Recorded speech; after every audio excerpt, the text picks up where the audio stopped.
I've realized that, it's Kenya Obstetrics and Gynaecological Society, and there's an assumption that I came in that everyone, is practicing both obstetrics and gynecology. But as I've been interacting with a lot of you guys, I'm realizing that as you've gone on, some have gone more towards obstetrics and others gynecology. And so there are some presentations, obstetricians are good to know. And then there are presentations where gynecologists are just like, okay, good to know. I'm saying this because this next presentation is for everyone, okay? Yes. So our next presenter is Dr. Elizabeth Gitau-Maina. She's a Kenyan physician and health systems consultant. She holds an MPhD from the University of Nairobi and an MBA from Healthcare Management from Strathmore Business School, with over a decade of clinical experience in both public and private health sectors. She currently consults on health system strengthening with a focus on healthcare financing and public-private engagement. She served on KMPDC Disciplinary and Ethics Committee and the statutory board mandated to conduct inquiries on complaints against medical practitioners and uphold healthcare standard. You see you need to listen? She previously served as the CEO of the Kenya Medical Association and was a member of the technical working group of the Kenya COVID Funds Health Committee. She is the founder and CEO of LGM Advisory, focusing on health communication, medico-legal, and clinical governance advisory. Help me welcome Dr. Elizabeth Gitau.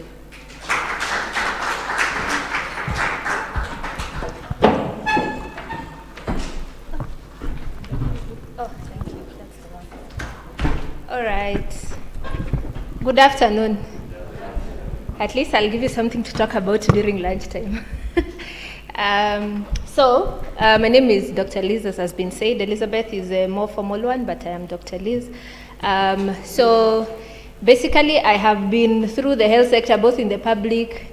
I have served in the private sector for so long. I have served at the regulatory board, and I've realized there are a lot of gaps. So I have become the person who will support my doctors and my facilities to be able to ensure that, one, we are communicating well with our patients, to avoid any challenges in terms of patient care, and secondly, also in terms of medico-legal. So for those of you running facilities, that is what I am currently doing, so you can call me. I will support, especially on the clinical governance side, to ensure that your processes within your facilities are good, so that patient care is good, and also additionally, that you're not sued. And also thirdly, I also have some of my partners who also support on the finance side, so that when you go to the bank, your things are in order. So that is the current situation we are practicing.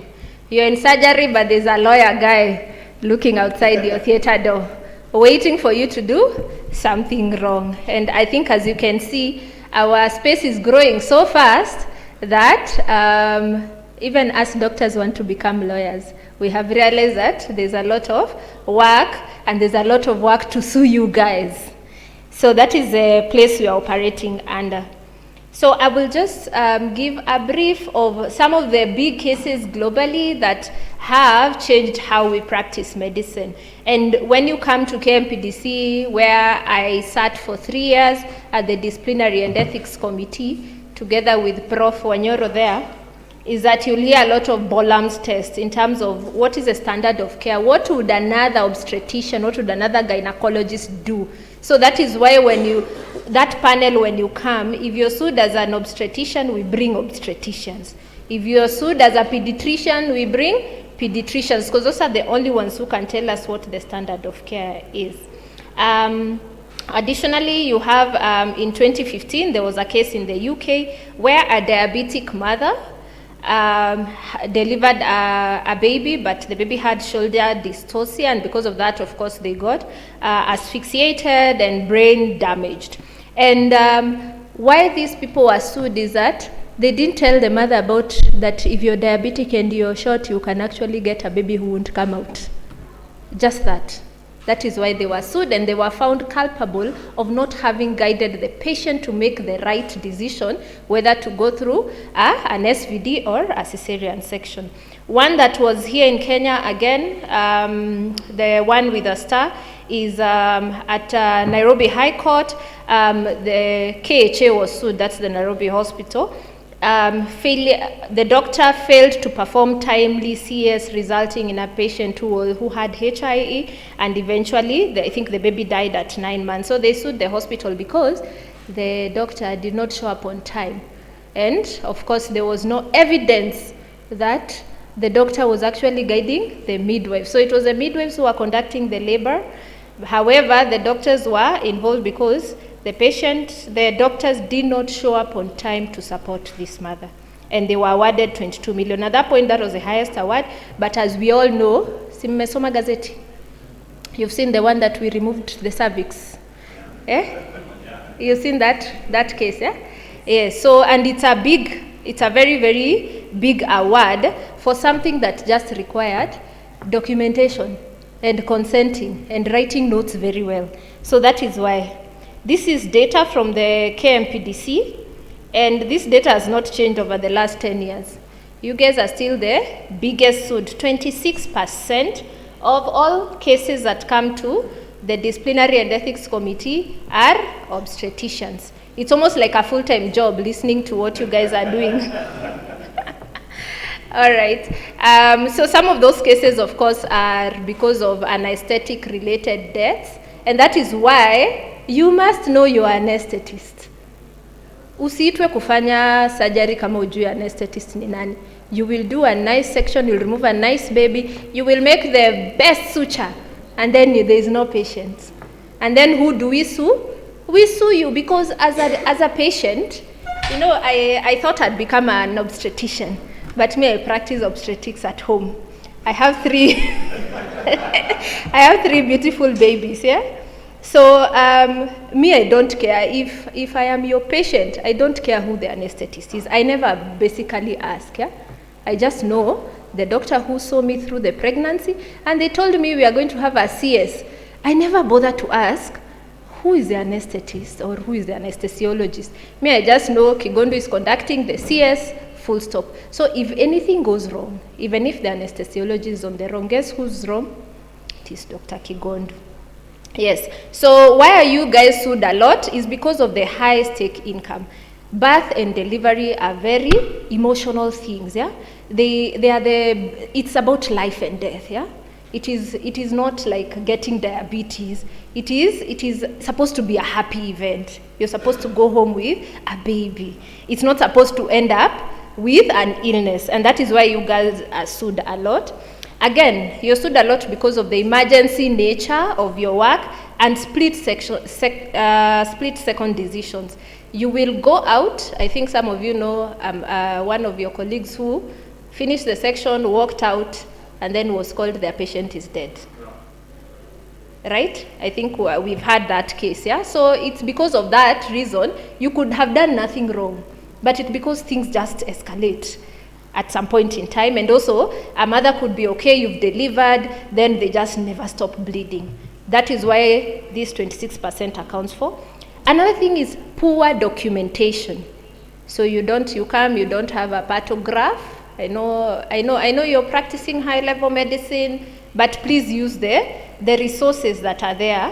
Use the resources that the Ministry of Health has said use a pathograph. And if KOGS says that maybe a pathograph is low level, please ask that the guideline of a better level of pathograph be put in the guideline, because what we shall use at KMPDC is what is in the guideline. Consent forms, I'll talk about consent later. Those are some of the things that you could have done everything right, but you didn't provide a good consent, or we cannot find any consent. That also puts you in trouble. And of course, because of these days, the lawyers say, sue everyone. Yeah? So you will find your name, I will sue MP Shah, I will sue Dr. Kimani, I will sue the nurse, I will sue even the cleaner who was passing by, because we must, I have to make sure that I've covered, so that maybe it's the cleaner who didn't clean well that I ended up with an infection, etc. So lawyers advise you, sue everybody. So where you practice also matters. So what does the law say? Of course, there's duty of care. So when you come to the council, the first thing we ask ourselves, duty of care, was duty of care established? In the sense that, at what did you establish a patient-doctor relationship? So at the moment where you say, I have had things like, that hospital, they just call me. There's no contract like they just call me. It must be written somewhere. Hakuna contract inaitwa they just call me. Because once you start seeing that patient, is established duty of care. Secondly, oh, what's up? Oh, daktari, I have A, B, C, D. Once you start responding, the duty of care has been established. Of course, breach of duty, we've talked about Bolam's test, and what would another competent specialist do? Not what will an EMO do, yeah? We will not judge you as an EMO, we will judge you as what will an obstetrician do. And of course, quantifiable in damages. When you go to court, they will look at quantifiable damage. At KMPDC, we do not do that. For us, we focus on the clinical side, and when it comes to awarding damages, because KMPDC does not have that right to award damages, they would possibly ask you to go for mediation. But please remember, a patient can sue you at KMPDC and sue you at the court, yeah? So you can have two cases going on at the same time. And of course, causation. Is it act of omission or commission?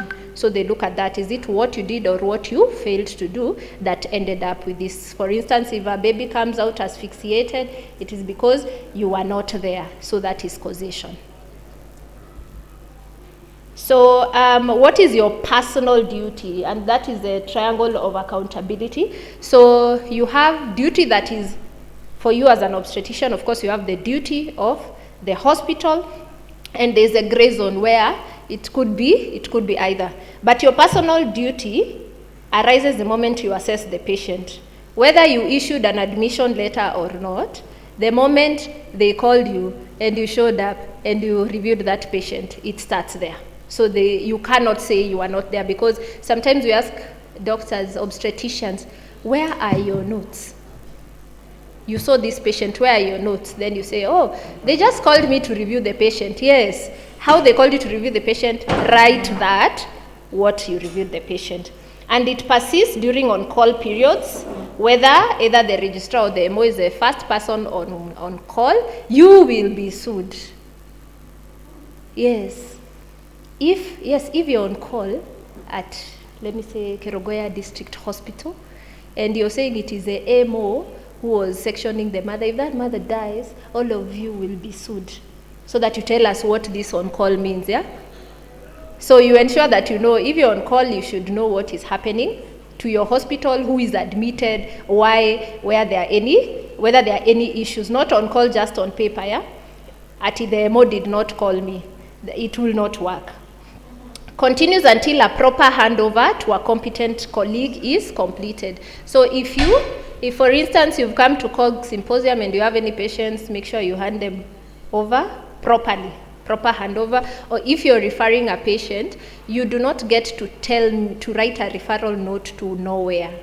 It is important, and especially for high-risk patients, yeah?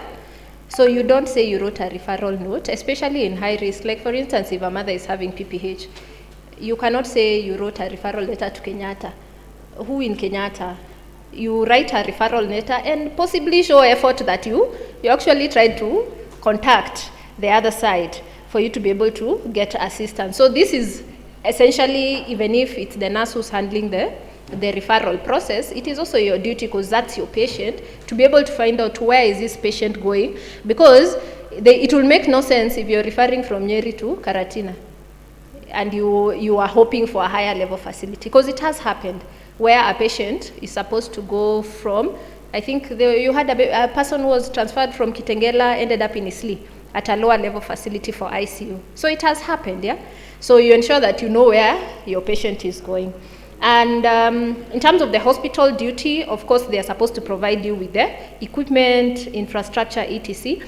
And what I've noticed for some of the facilities where you work, in fact, on that day, the only question they come to ask the person who sued, whether they were a private patient or they were a hospital patient. And they say no more questions, because they just want to say, this is not our problem. This was that was an independent contractor, as we just provided the equipment. So they will come ask, were you a private patient or did you belong to the hospital? And secondly, they will just say the hospital. They'll ask the doctor, did the hospital provide the equipment, etc.? Then you say yes, then you're on your own at that point. And of course, for areas where it is impossible to, in terms of vicarious duty, of course, the hospital also usually carries vicarious duty where you're not an independent contractor or where they did not provide the adequate facilities for them. Of course, gray zones exist, and this is like referred patients, duty transfer, but referring responsibility doesn't fully disappear. So that's a gray zone. It's almost hard to establish at the point at which duty of care usually lies. So this one, it will always become an argument as to at what point did the patient stop becoming the referring hospital to the referred hospital.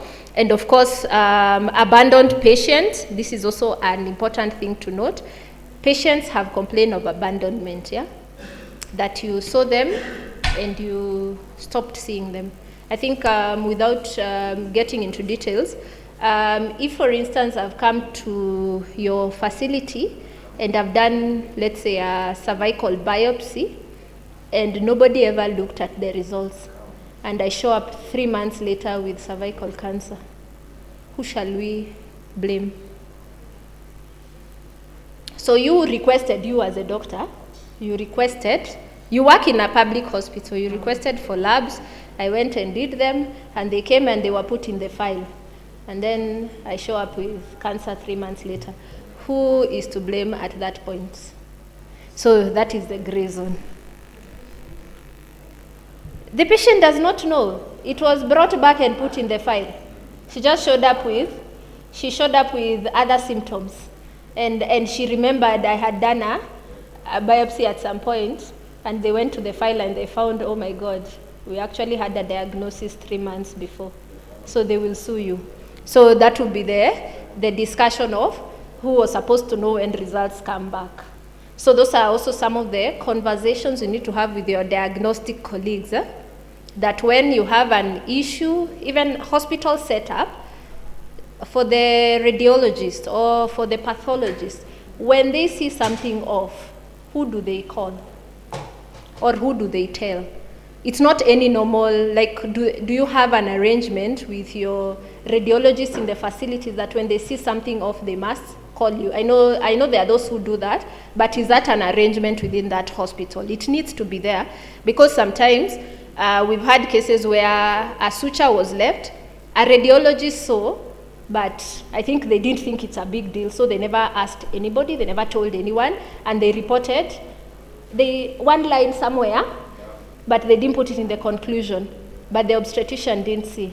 So you see, it's important to have that very good relationship, that when there are danger signs or high risk results, they need to be communicated back to you. So what do you need to look out for? On professional indemnity, so I saw UAP guys were here, so because of time, maybe I'll talk about maybe some of the red flags. Blanket exclusion for high-risk procedures. We've had a physician who used to treat HIV patients, but his PI categorically had an exclusion for HIV illness. So if you're sued, and that is your 90% of your clientele, so because you don't read, who has ever read their PI policy document? Najua wengi hatujasoma. Nani ashaisoma? At least Rachel amesoma. Who has ever read their document? Ama ulilipa tu kwa sababu KMPDC ilisema. Aya. So from today, and you can contact me, that will be the work I'll be doing for you. One, your claim made on occurrence based, or does it cover events during the policy period, even when the claim is filed years later? Remember, our KMPDC process, and even sometimes court process, can take 10 years. Or the patient can just decide 2 years down the line, I didn't like what he did, and they sue you. So some policy says that they'll only cover what is sued during that year. Like if you covered 2026, The lawsuit that they will cover will be for 2026 and sued in 2026. That if I show up with a case here 2026, but I sue you 2 years later, they don't know you. So you need to look out for that. Does your policy cover procedures performed before renewal? And also defense costs. Are legal fees paid from indemnity or there is separately on top? Like if I'm covering you for 20 million and the legal fees end up being 10 million and the court says you pay 20 million, you still have 10 million to raise. Again, KMPDC proceedings. Some of your PI covers do not cover KMPDC proceedings. They only cover court cases, litigation, like civil litigation. So if they're not covering you KMPDC, it means that for that one you'll have to pay out of pocket, both for the legal representation and also for anything that any fine that you're given by the council. And also, of course, run-off covers. So those are some of the things you need to look out for. And some, in terms of no cover, like for instance, vicarious claims. Like for instance, as we said, if a NEMO is under you and something happens and you're told because you're the one on call, you still have some vicarious duty, will your PI cover that? Ama watakwambia hawajui. So you need to check out for that. We go to consent. Kuna mtu consent yake inakaa hivyo?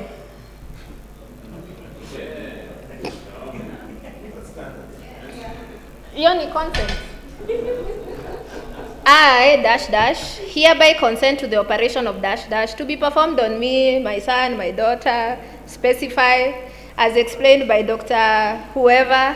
I also consent to such further or alternative operation measures as may be found to be necessary during the operations to the administration of general or other anesthetic for any other purpose. Hiyo ni consent kweli?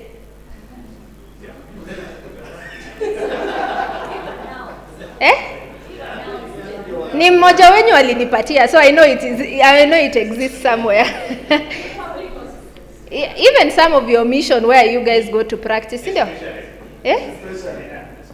yeah, mission, and this is not consent, please. Please, if you find such a consent, andika notes zako hapo chini, please. Write your notes down there, what you told the patient.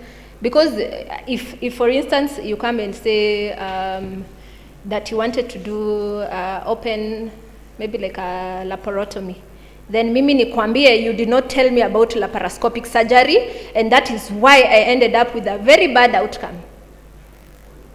Or you come and say you did GA, but you never told me kuna kitu inaitwa spinal. So kwa hii form utaandika wapi?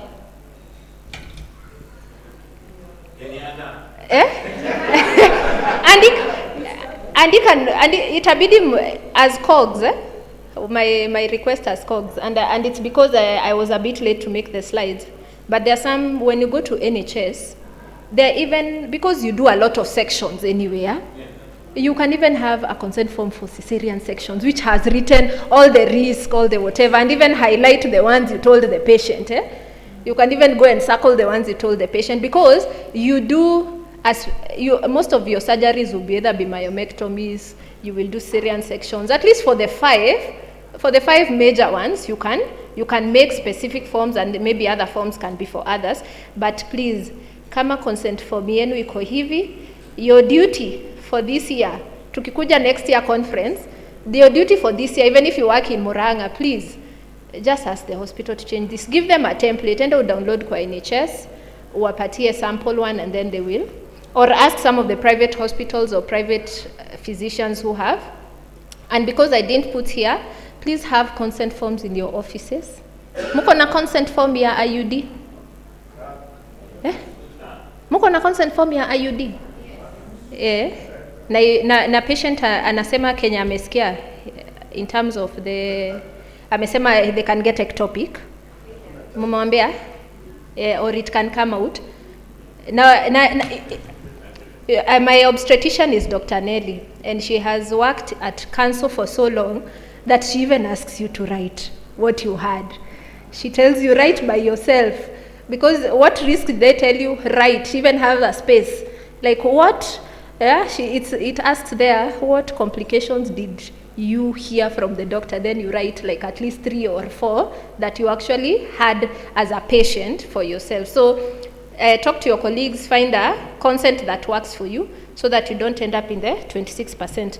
This is another hospital, I think still around here, but I think this one is a better one because it has the name, the age, the IMC number, the date. Another thing that is not here is the time. A consent, if I give you a consent 1 week before, is that a consent? Is it a consent? Maybe I changed my mind. Yeah, I will come and say maybe I changed my mind. You didn't tell me, yeah? Or circumstances change, yeah? Yes, so I know we sign a lot of consent 2 weeks before surgery. Or even you were not there, yes? Or even you are not there. So timestamps are also important for consent, yeah? Or I will come and say that I signed, ulinipatia consent nikiwa kwa theater bed. Do we do that? Yes, I know you do. I know you do. I know you. Yes, please don't do that. Please do. Yes, sign in the clinic, but please, when you go to those NHS form, it isn't has a like a place for review. It's okay to sign during clinic, but it also has another section down there for review, yeah, on the day. Like, yes, we have agreed this is the direction we are going. On the day, do you confirm that we are still good so that you continue? I know it feels difficult right now, but if you get used to making sure that the patient's autonomy, because we are becoming very, like as patients, mimi kama patient, I really want to make sure that I am making my own decision. I'll even go to Claude, Chat, GPT, etc. to make sure that whatever you're telling me is right or wrong. So please, timestamp is also, if there's no timestamp, you can write, yeah? You just sign the way you sign some bank documents, you sign and you write your 3:15 p.m. or whatever, so that it's very clear at the point where you signed, because sometimes you sign after the patient, yeah? Consent given by nurses. Please don't ask the nurses to do your consents. I know we do that a lot. Don't ask your interns to do your consents. If you're the one going for surgery, just do your own consent, yeah? Yeah, so that you're not asked. So that is the one. I think that one is a better one, but it could be better. Informed consent, of course, and ensure that capacity. One is that patient has capacity to be able to give that consent. Disclosure, explain what the diagnosis is, what procedure, what are the material risks, what are the benefits, what are alternatives is the one we don't like telling patients, or we make assumptions that PIA mesoma options. They have not read and they do not know. So, and the right to refuse, that if they feel this is not their direction, they refuse. We have had cases where patients said they were coerced by the doctor. Daktari alisema lazima tuende theater saa hii. And maybe it's a procedure which was not. Those procedures that you do at 6 p.m., those are the ones where they say the daktari's due was going for holiday. They said we must do it now. And maybe you are just suggesting, yeah, because you're coming for KOGS Symposium. I am just suggesting we do your CS now, then I go. But because they will say you coerced them. Comprehension, ensure they understand, yeah? Use tafuta Kiswahili, don't use jargons. Ask them to, we've had cases, ask them to repeat. If you see your patient ni kama anapotea hajasikia, unaweza mwambia umesikia nini? Nimekuambia nini, so that you understand whether they actually understand. Like sometimes you tell someone ninaenda kutoa nyumba ya mtoto, anafikiria utabakisha cervix, Yes, ndio. When you tell people you're removing the uterus, they say you didn't say cervix, you said uterus. So make sure they understand what you're talking about. No coercion, of course. Active labor is not a waiver of consent rights, yeah? Usiseme ati alikuwa na uchungu ndio maana mku sign consent, ama alikuwa nasumbua ndio maana mku sign consent. They are still of right mind, That's not an excuse. Documentation, signed form. Tumesema signed forms, and what we can acknowledge is that our signed forms are very deficient. So please, document some notes. Even that difficult patient, kuwa kama nurses, just write that. all this, sometimes we think we just want to be medical and just jot things, diagnosis, management, and we stop, yeah? If there's any concern about the patient or the general environment within which you're operating, write that on the patient notes. Because we assume those patient's notes are private and they belong to us until you're sued, and then we'll ask for them. And then that's the time you'll say, I wish I had written ABCD, yeah? So write things that are not medical but are important, yeah?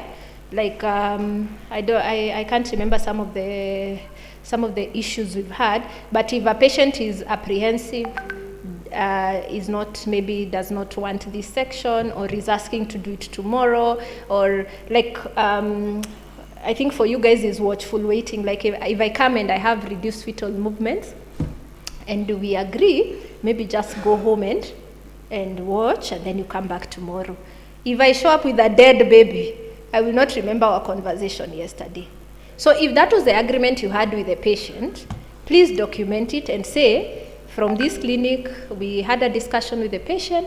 I know it's not medical, but especially for high risk, a discussion held with the patient, and the patient is expected to maybe monitor hourly or call me if there are any issue. Because the day they come back with no fetal heart, they will say, you saw them, you sent them home. And that will be the story that we shall believe.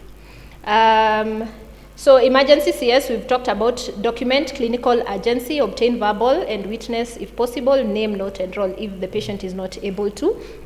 Refusal of CS, of course, get a written informed refusal, confirm fetal risk understood, and please don't abandon the patient. Usiseme amekata.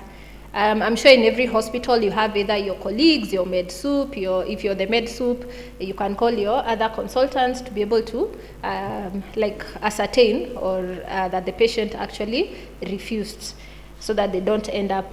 Hysterectomy, consent pre-op, never ever in theater. That patient was not dying because of sterilization. So please don't do it in theater. Separate forms and also give alternatives. Concurrent procedures, while I'm in there, yeah? Don't. Requires a separate advance consent. Incidental findings is not licensed to operate.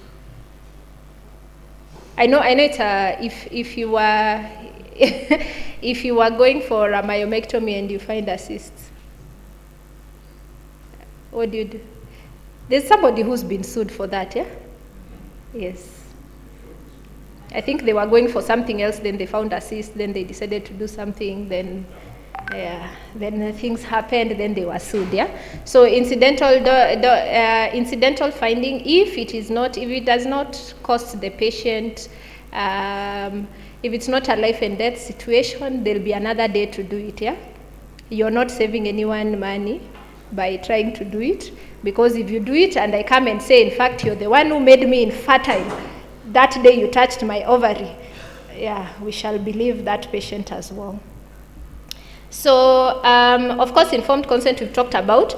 So the common defenses that have lost cases, you do not document any risk. Blanket consents like the one I showed you, yeah? You do everything according to anything. Signed in theater, that's also not consent. No procedure name. Can you believe people do that? Can you believe it? I have seen it. Haujaandika procedure. Ulikuja tu ukasign hapo chini. Hata sometimes jina ya patient hakuna. Yeah, it has asked. I think talk to Professor Wanyoro, you will see what you guys do. Yeah, so please ensure the correct procedure name is there. So, and then it shouldn't be too vague. It shouldn't be too vague, yeah? Because if you just write maybe operative delivery, what does that mean, yeah? Or a CS, what does that mean? Was it emergency? Was it elective? Write the exact thing you're writing. Unsigned or illegible. If you don't sign that consent, it's not valid. If you go and write things that we cannot read, it's not valid. No alternative mentioned. That is where most obstetrician or gynecologists have issues. No anesthesia consent. You saw that consent there? Did you see anesthesiologist signing anywhere? please get a separate anesthesiology consent, yeah? For your, it supports you, yeah? So always ensure the anesthetist or anesthesiologist has reviewed that patient before you go in. Please. Na ujue ni nani. Don't enter theater if you don't know who the anesthetist is and what their especially what their qualification is, yeah? Because you will end up with a patient with a bad outcome. Like if you have maybe like a morbidly obese lady and you want to go and do a hysterectomy and somebody is giving you a nurse anesthetist, will you still continue? Don't refuse. No.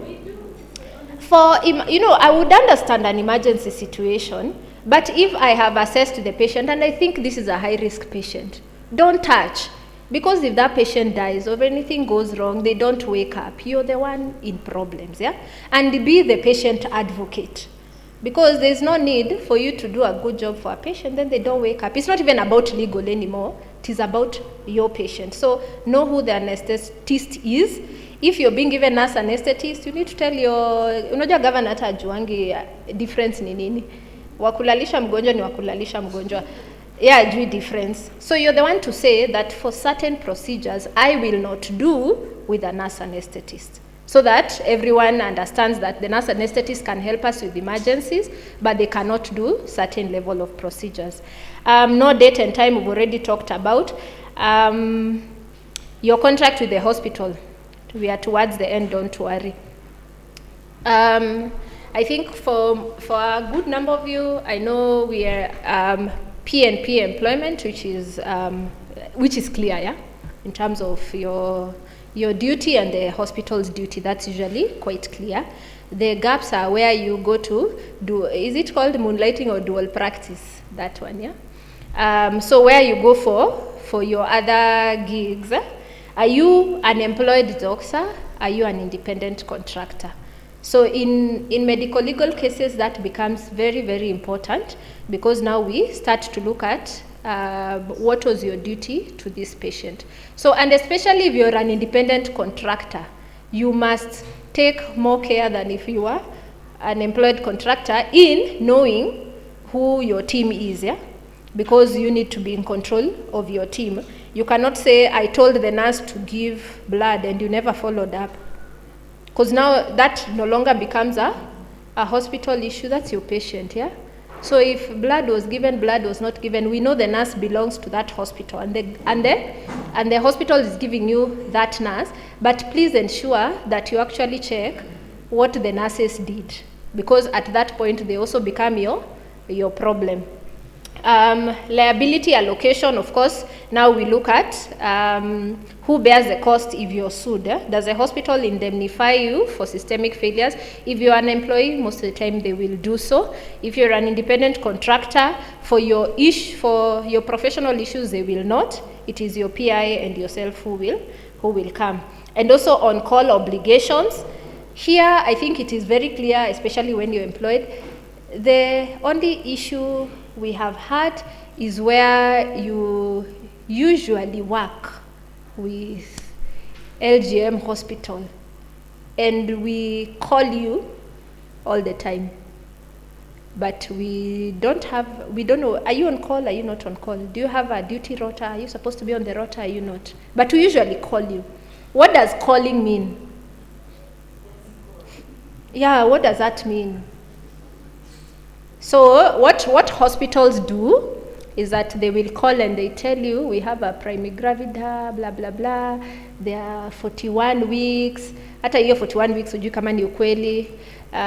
We want to go ahead. The mother wants to be induced. Then you say, yeah, go ahead. You did not do a full prescription you did not assess that mother. So you do not even know whether that induction is safe. You did not tell them what to use, So they go and give maybe Cytotec 50 micrograms, And then they add after another 4 hours. And then they add after another 4 hours. And then the uterus ruptures. And then they say, Dr. Kimani is the one who said we induce. You have never seen this patient. But your name appears in every codex. Your name appears in all the notes. but because they usually call you. Please, if you do nothing today, tell them to stop calling you. If you don't have a contract, you say, yeah, my contract starts here and there, don't admit patients on my behalf. I admit my patients. Please admit your patients. Do not be admitted for. If you've not seen the patient, tell the hospital never to write your name anywhere. Don't pre-authorize things with SHA that you don't know anything about. Because, that is evidence, that you actually came and you signed that SHA paper and you said that you're the one who has seen this patient. And mothers have died. I'm not, that one for cytotech, by the way, I'm not lying. It is things that have happened in this country, and that mother died, and the obstetrician was called, and they have never heard about this patient. So, and now you see, it will take 4 years. Let me tell you the worst thing about that. You might be innocent, but it will take 4 years of your life. You never, like that, if you want like that certificate of status, it will say you have a pending case as you defend yourself. So I just protect yourself and ask people, just sign contracts that say what you do and how you do it. You don't help hospitals. Please don't help us.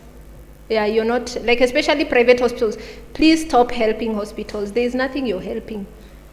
Just remember that duty of care starts from the point you accept to give that prescription.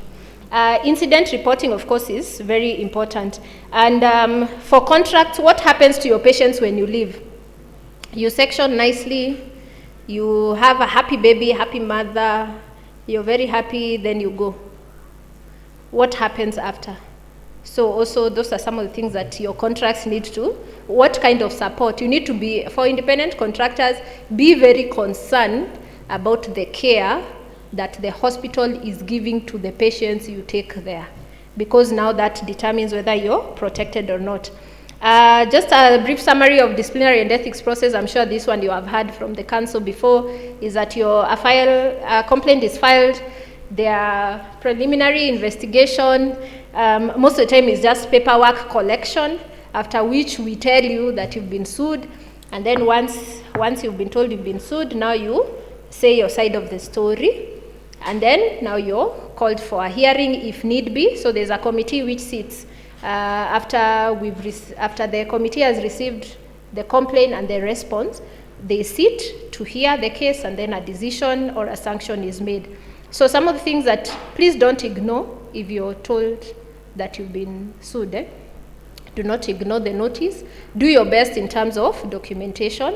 Of course, ensure that you have legal representation in anything that you do, so that you don't accept liability when you shouldn't accept liability. This is for the court process. KMPDC is not usually too keen because you're looking at the clinical aspects of it, but in court, ensure that you don't accept liability. So ensure you have legal guidance. Please remember that you can be sued in 2 places. So if you see your name in KMPDC side, don't say, oh, I'm already in High Court. You can actually have both things. Also, please don't contact the complainant, so that you're not having a bad exchange between. Just communicate through your lawyer. If you feel like you want out of court mediation or out of council mediation, you can propose it to council. Like if I sue you and you think you want to take it out of KMPDC, we usually allow mediation even before the case is heard, because maybe there are certain gaps which generally there were gaps, and you want to settle with the family. That's also allowed, So you can actually let KMPDC know, so that they contact the complainant and tell them you would like to respond the same. Get a lawyer. It is as much as it is it's your colleagues. It is sometimes important to just have a lawyer, especially just to explain to you the process, and also to guide you through the process, to tell you how to answer questions. Some of us are usually very casual. Unaitwa counsel, una show up too. No, don't just show up. Read your notes. You even say, some of them have not even looked at the hospital notes. You've been sued, but you have never bothered to look at the hospital notes that the council is relying on to judge you. So don't be casual. Look at all the papers. If need be, ask another colleague to review that for you. Compile your own full records immediately when your memory is fresh. Because you know you'll come to counsel for a year, maybe can sue you today, then the hearing is 3 years later. Will you even remember anything? But if you document at the point you're sued, it's easy to remember. I am being chased, that's my last one. So finally, know the law, get your indemnity. Consent is not a form, it's a process, it's a conversation, it should be documented properly. Your contract matters, ensure where you go, you actually have a written, valid contract. If it's annual, change it annually. KMPDC is a serious organization. Engage immediately. Yeah, it can follow your career. You can be held liable 5 years later, then somebody is sending you to school 5 years later, or somebody is finding you 5 years later. And finally, and most important, document everything. Please document everything, and thank you.